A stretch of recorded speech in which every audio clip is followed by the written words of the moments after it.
Dahr, I wanted to ask you about the issue of depleted uranium.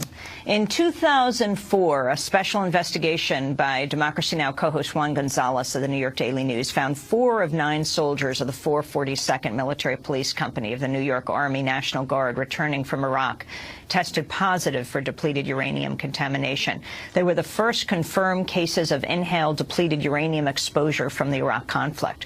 One of the people affected was Sergeant Agustin Matos, who was deployed in Iraq with the 442nd Military Police. Speaking on Democracy Now!, he described his health problems. Well, I myself, while I was out there, experienced a fever one night, unexplained. I was fine during the day, and then it just hit me. It just totally knocked me out. I was in bed. I couldn't get out. I can't remember exactly what the fevers were, but also I was urinating blood while I was out there. It wasn't good. It was just a place not to be when you were sick like that.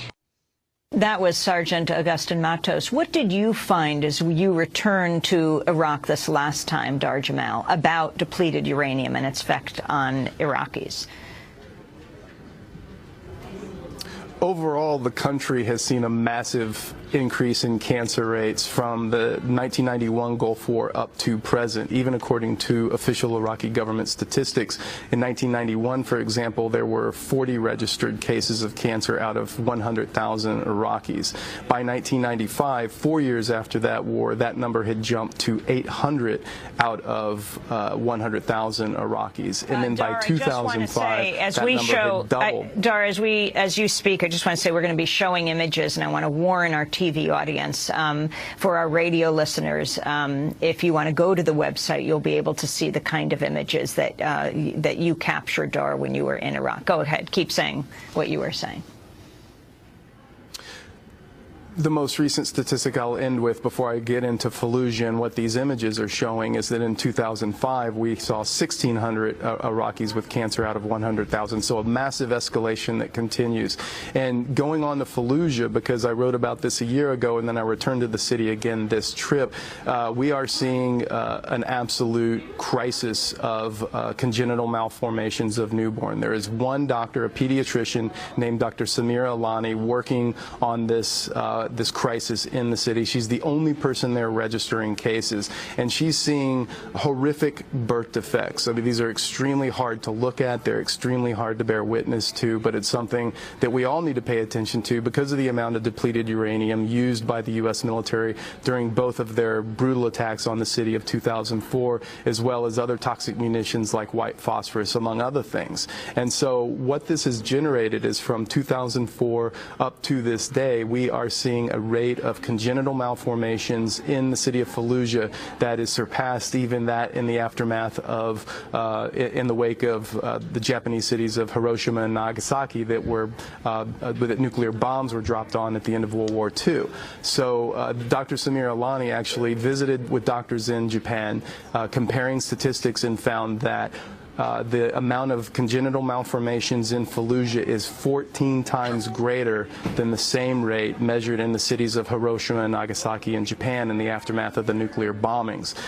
These types of birth defects, she said, there are types of congenital malformations that she said they don't even have medical terms for, that some of the things they're seeing they've never seen before. They're not in any of the books or any of the scientific literature that they have access to.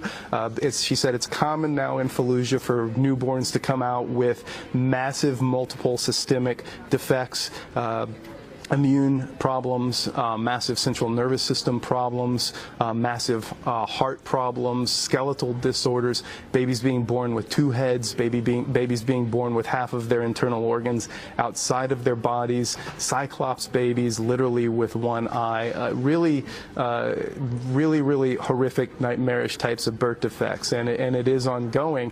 And she, lastly, to really give you an idea of the scope of the problem, is that this is happening now at a massive rate, and she said her being the only person cataloging and registering cases with no help from Baghdad, who is denying that there's some sort of problem like this in Fallujah.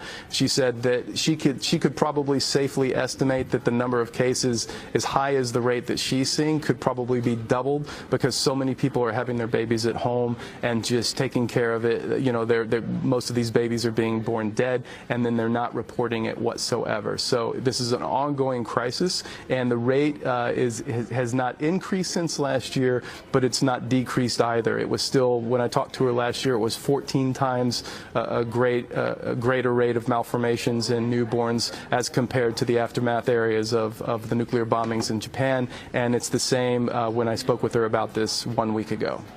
Dahr Jamail, do you know, has any U.S. government official ever publicly acknowledged that the U.S. used depleted uranium in Iraq? And what does international law say about the use of depleted uranium in wartime?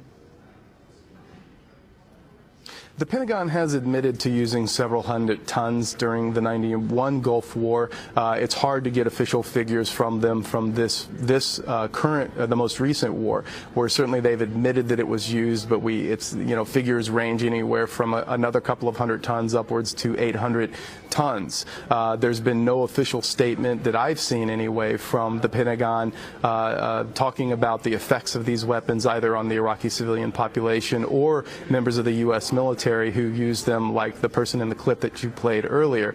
International law is very clear about these types of weapons. Any weapon that is known to have a lasting negative impact on the civilian population in the general area where it is used is technically a banned or a highly restricted weapon. And in this case, these types of weapons should not be allowed to be used. As I reported back in 2004 when it came out that white phosphorus was indeed being used in Fallujah, that's another restricted weapon where the Geneva Conventions state very clearly that if there are any possibility of any civilians in the area where it is going to be used, it is not allowed to be used. So the Geneva Conventions are very, very clear about these. And this brings up a broader point about the war, as we heard in an earlier clip from Michael Moore talking about the illegality of the war. It's good to hear this brought back into the discourse. Another individual, Robert Jensen, wrote an extremely poignant piece about the illegality of the war for Truth Out just yesterday. And I think it's important that we all remember on the anniversary that this was a war that violated the Geneva Convention. It is a crime against peace according to the Nuremberg principles, and all those responsible, Bush, Cheney, Wolfowitz, all the architects of the war, if the U.S. was indeed a member of the International Criminal Court, should be handled accordingly. And I think it's important that we remember the illegality of this, and that this continues, and that these crimes started 10 years ago that were perpetuated against the Iraqi people that we see now most blatantly in these birth defects of these people in Fallujah should never have even happened. Dahr, finally, the issue of internally displaced people in Iraq. You have the Iraqi refugees. How many left the country? How many remain inside? And where are they inside Iraq?